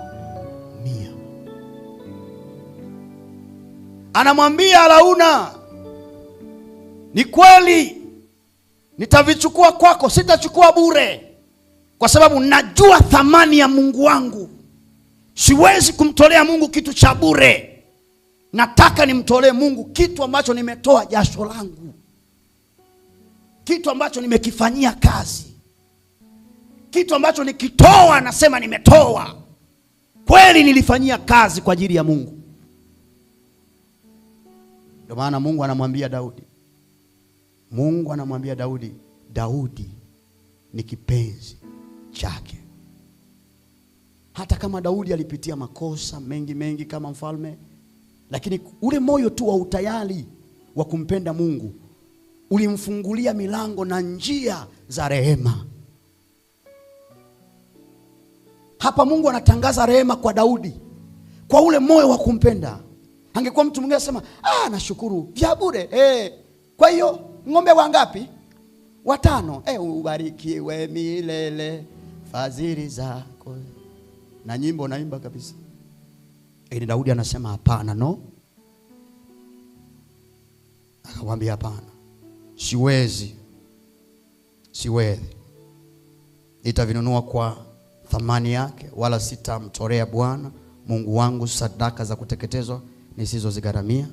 Hivyo Daudi akakinunua hicho kiwanja cha kupuria na wale ng'ombe kwa shekeli 50 na fedha. Na Daudi akamjengea Bwana madhabahu huko, akatoa sadaka za kuteketezwa na sadaka za amani. Basi Bwana aliridhia nchi na tauni ikazuiliwa katika Israeli. Sadaka tu ikakomesha. Tujifunze kulipa gharama. Tujifunze kulipa gharama. Inua mikono yako.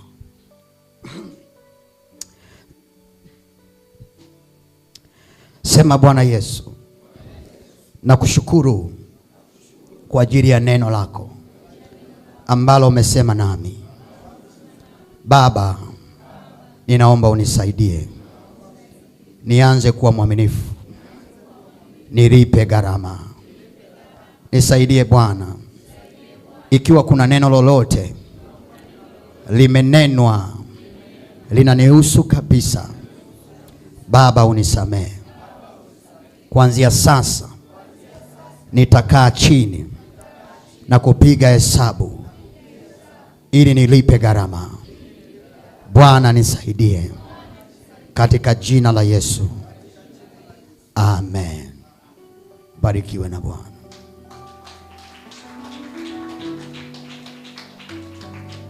Basi baada ya kusema hayo, wacha nikubariki.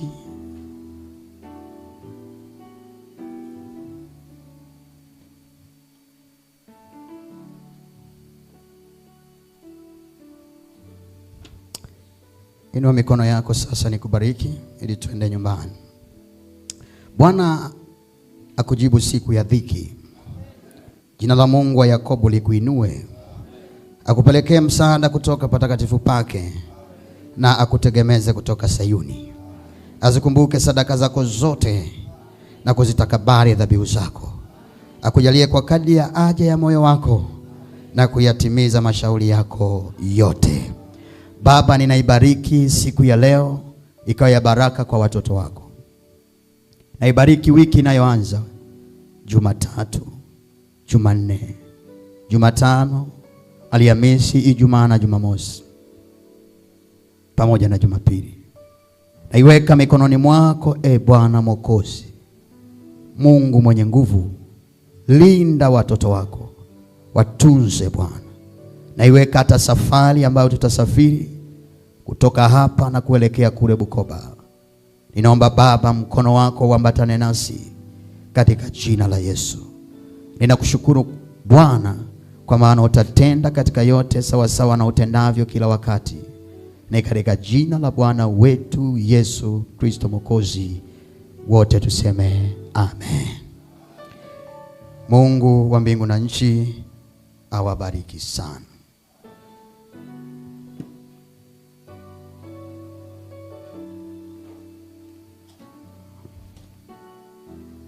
Wale ambao walikuwa nimesema niwaombee wana sadaka, kimbia haraka niwabariki na sadaka zenu zile za mlizoniambia pale. Changamka kidogo. Ulisema naomba mikono. Baba, ninambariki mtumishi wako katika jina la Yesu. Ninatangaza neema ya baraka kuanzia sasa. Mikono hii Bwana ukaibariki. Amebeba sadaka ya kubarikiwa, sadaka ya kufunguliwa milango ya mikono, milango ya uchumi, milango ya baraka zake. Umesema Bwana utabariki kazi za mikono. Mungu ukambariki, ukamuinue Bwana na kumtendea yaliyo mema. Wacha neema yako imfunike, wacha mkono wako umwatamie, wacha neema yako imfiche Bwana, ukamuinue katikati ya nchi ya walio hai. Katika jina la Yesu Kristo, amen. Barikiwe na Bwana. Shukrani. Baba, ninambariki mtumishi wako aliyebeba shukrani kwa ajili ya kukutolea. Bwana, mbariki, muinue, kinywa chake kijae furaha na shukrani daima. Katika jina la Yesu, ukamtendee zaidi, ukafanya zaidi, ukamuonekanie Bwana Mwokozi wetu. Katika jina la Yesu Kristo, amen.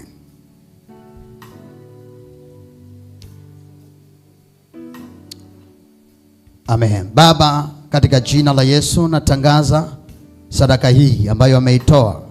Apata simama mauti kwa bosi wake anayefanya kazi huko. Ninatangaza kwa damu ya mwana kondoo, ikiwa umepanga mauti juu ya maisha yake, mauti imefungwa.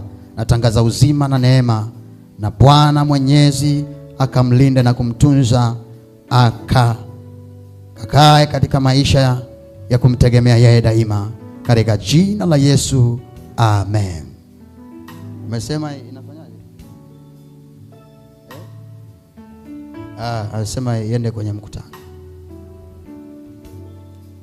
Karibu. Karibu, karibu.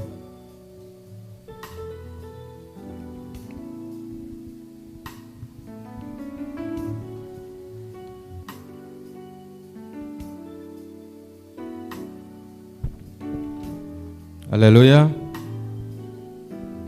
Haleluya. Haleluya. Hebu mshangilie Bwana kwa makofi.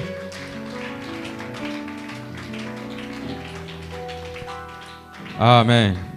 Basi karibuni tusikilize matangazo. Ikiwa leo ni tarehe 6 ya mwezi wa 4 mwaka 2025. Ratiba za ibada: Jumapili kuanzia saa 2 kamili asubuhi hadi saa 4 ni maombi. Saa 4 kamili na kuendelea ni ibada kuu. Jumanne ni ibada ya vijana kuanzia saa 10 jioni hadi saa 12 jioni. Pia siku ya Jumatano ni mfungo wa masaa 12 na kutakuwa na ibada hapa kuanzia saa 10:30 jioni. Pia katika siku ya Ijumaa ni mfungo wa masaa 12. Pia kutakuwa na mkesha utakaoanza saa 4 usiku hadi saa 11 alfajiri. Na zamu hii ni mkesha wa wanaume wote waliooa na ambao hawajaoa. Jina la Bwana libarikiwe sana.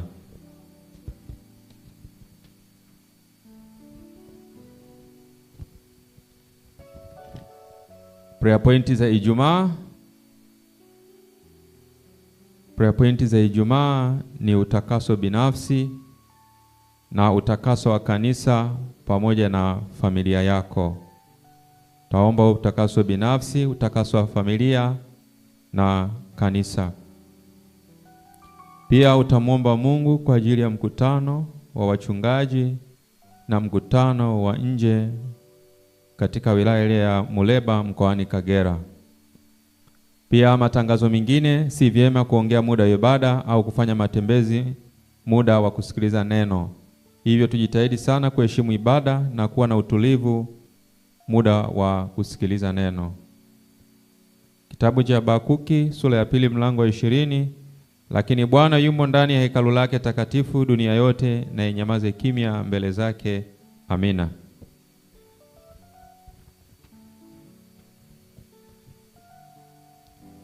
Pia tunakuhimiza kuleta angalau mtu mmoja kila Jumapili, kwani utakuwa umefanya uinjilisti. Kwani uinjilisti ni jukumu la kila mmoja wetu. Katika kitabu cha Warumi sura ya 15 mlango wa 7, kwa hiyo mkaribishane ninyi kwa ninyi kama naye Kristo alivyotukaribisha ili Mungu atukuzwe. Pia ibada zetu zinarushwa live katika channel ya Shuhuda za Kweli. Pia endelea kufuatilia mafundisho mbalimbali. Pia tunaomba mchango wako wa upendo kwa ajili ya mchungaji John na Faith kwa ajili ya maandalizi ya ndoa yao. Waweza kuwasilisha mchango wako kwa mweka hazina. Haleluya. Wiki nafikiri ile iliyopita kuna wapendwa wawili walitambulishwa hapa mbele. Kwa habari ya uchumba wao. Kwa hiyo nafikiri maandalizi sasa kwa ajili ya ndoa yao yamekwisha anza. Kwa hiyo tunaomba mchango wako wa upendo kwa ajili ya maandalizi hayo. Amina. Mungu wa mbinguni na akubariki sana. Pia niendelee kukusisitiza kwa habari ya utoaji, kama mchungaji amekwisha lizungumza hili, pia niendelee kulisisitiza. Bado tuna nafasi. Ninaamini kabisa Roho Mtakatifu kila mmoja amezungumza kwa namna yake. Kwa hiyo hebu jitoe kwa Bwana. Amina. Utakapotoa Mungu atakubariki sana. Amen. Nitoe tu ushuhuda kidogo katika ule mkutano uliopita uliofanyika Dumila mwaka jana ile mwezi wa 8. Kuna ndugu mmoja nilipataga tu msukumo kutoka ndani wakati niko Morogoro kule wa kumpigia simu kumwambia achangie. Kwa wakati ule alikuwa hana hela. Amina. Lakini aliupokea ule ujumbe, alikuwa anampapana. Baada ya siku kadhaa akawa ameipata ile sadaka. Akanitumia ile sadaka, nikamfahamisha mchungaji, tukaingiza kwenye majukumu ya mkutano. Kuna jambo ambalo alikuwa anapambana nalo kwa muda mrefu. Mara baada ya ule mkutano, Mungu akamfungulia milango mikubwa sana. Na hivi ninavyowaambia, yuko China anasoma. Amen. Kwa hiyo tunapopata ujumbe kwa habari ya kumtolea Mungu, si kana kwamba hatuna hela. Amen. Hela tunazo. Amina. Ambaye hana hela anyoshe mkono juu. Unaona bwana, wote mikono chini. Kwa hiyo hela tunazo. Amen. Amen, amen. Kwa hiyo hebu katika kila alichofundisha mchungaji kuhesabu gharama, lazima upige hesabu, si ndio? Kwa hiyo kwa sehemu hiyo jitahidi kumtolea Bwana na Mungu atakubariki sana. Amina. Mara baada ya kusema hayo, tunawapenda wageni. Kama ni mara yako ya kwanza kufika hapa, hebu tupungie mkono mgeni popote ulipoketi. Wageni, mshangilie Bwana kwa makofi kwa ajili ya wageni wetu. Haleluya. Hebu karibuni mbele, mje mtusalimie wageni wetu. Karibuni mbele. Mshangilie Bwana kwa makofi mengi kwa ajili ya wageni. Ongeza makofi kwa Bwana. Mungu ni pendo, apenda watu. Mungu ni pendo, anipenda. Mungu ni pendo, apenda watu. Mungu ni pendo, sikilizeni, furaha yangu. Mungu ni pendo, apenda watu. Haleluya. Mungu ni pendo, apenda watu kweli. Mungu ni pendo ani. Shangilie Bwana kwa makofi.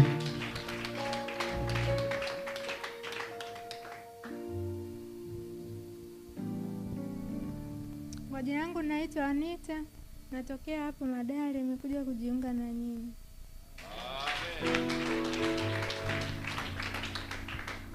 Bwana Yesu asifiwe. Kwa majina naitwa Mesha Kirioba, natokea Makonde, tutakuwa pamoja.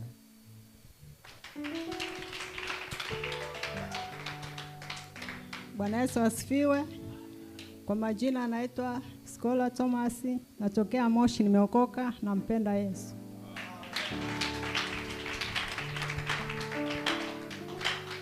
Bwana Yesu asifiwe.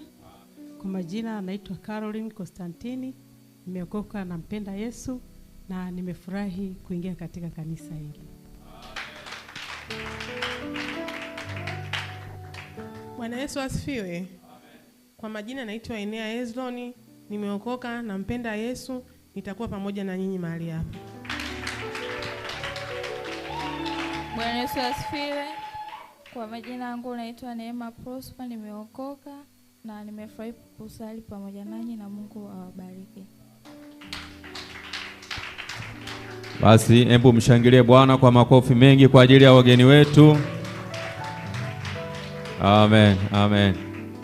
Basi wageni wetu karibuni, mara baada ya ibada tutakuja tutaonana. Amina.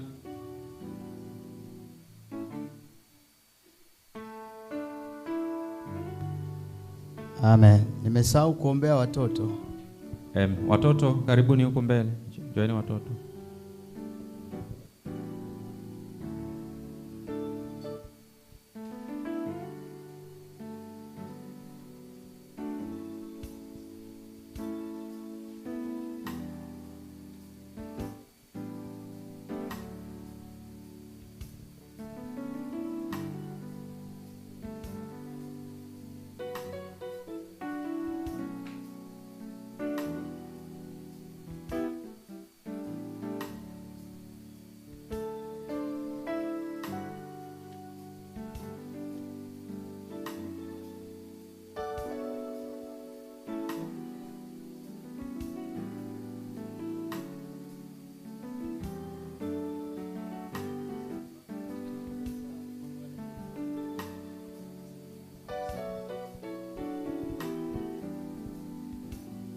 Amen. Tunamshukuru Mungu, tumepata muujiza wa milioni 2 tayari imepatikana. Amen. Hebu mshangilie Bwana kwa makofi. Ongeza makofi kwa Bwana. Ongeza makofi kwa Bwana. Shangilie Bwana. Hayo hayatoshi. Haleluya. Haleluya. Amen. Amen. Amen. Tunaenda kabisa. Amen. Amen. Tunaenda. Amen. Basi inua mikono niwabariki watoto. Baba, na wabariki watoto hawa mikononi mwako sasa. Ninaomba Mungu uwalinde na kuwatunza. Tazama wanapotoka hapa katika nyumba yako ya ibada. Bwana ukaambatane nao. Jicho lako likiwatazama kila mahali watakapoingia. Zaidi ya yote Bwana uwafiche na kuwatetea. Bwana wasiguswe na shetani wala wachawi wala nguvu za giza wala magonjwa ya kufisha yasitajwe katika mioyo au maisha au nafsi au miili yao katika jina la Yesu.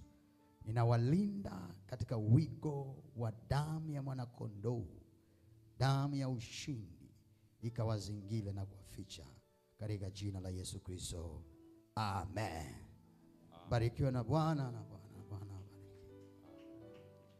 Na tangazo kwa ufupi ili tumeshamaliza, lakini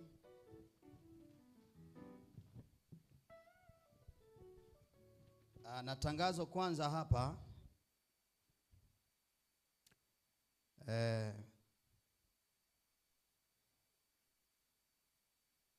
Niliona kuna kwenye mtandao watu wanasema, wananiambia sawa Pastor Obedi unahubiri injili lakini uache kuchonga nywele au kuchonga ndevu. Mimi huwa sichongi kabisa. Nimeumbwa hivyo. Nikienda saluni napunguza nywele zangu. Wakiniambia tukuoshe, naambia nitaoshwa huko, naondoka.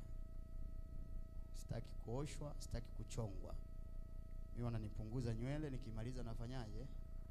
Naondoka. Wale wadada wanaovaaga uchi, mimi hawawezi kugusa kichwa changu. Haiwezekani kabisa. Kwa nikishamaliza kinyozi ameninyoa, naondoka zangu, sichongi. Kwa hiyo na kama mchungaji wenu wachongi, basi ni wasii, Biblia haipendezi kuchonga kwa mwanaume. Msichonge nywele. Kienda kunyoa, nendeni mkanyoe vizuri.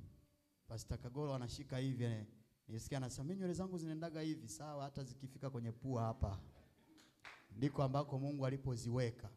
Haleluya. Amen. Usizikate ukatengeneza nania kwako, hapana. Usibadili, sio kawaambia nyinyi mnabadili asili, kumbe na wewe umebadili asili. Asili za nywele zako zinafika hapa. Wewe umetoa unaweka hapa. Ni makosa mbele za Bwana. Haleluya. Kwa hiyo ni tangazo hilo ambalo ninasema. Kutakuwa kuna mfungo kuanzia Jumanne kwa ajili ya mkutano Mleba. Prayer point za kushiriki hayo malango ya wiki tutakayokuwa tunaomba. Utaondoa giza katika maisha yako. Kwanza utajiombea pamoja na kuondoa giza ambalo shetani pengine anaweza kuliweka kuzuia kwa namna yoyote kwa ajili ya mkutano. Kufukuza kazi za wachawi zinazoleta giza maishani mwako, na tutakapokuwa kule kufukuza giza kwa familia yako, uchumi na ndoa, giza liondoke. Kufukuza giza juu ya kanisa. Luka 19, tazama nimewapa amri ya kukanyaga nyoka na nge na nguvu zote za ule adui, wala hakuna kitu kitakacho wadhuru. Na baada ya kusema hayo, Mungu akubariki, nikutakie Jumapili njema, barikiwe na Bwana. Shalom.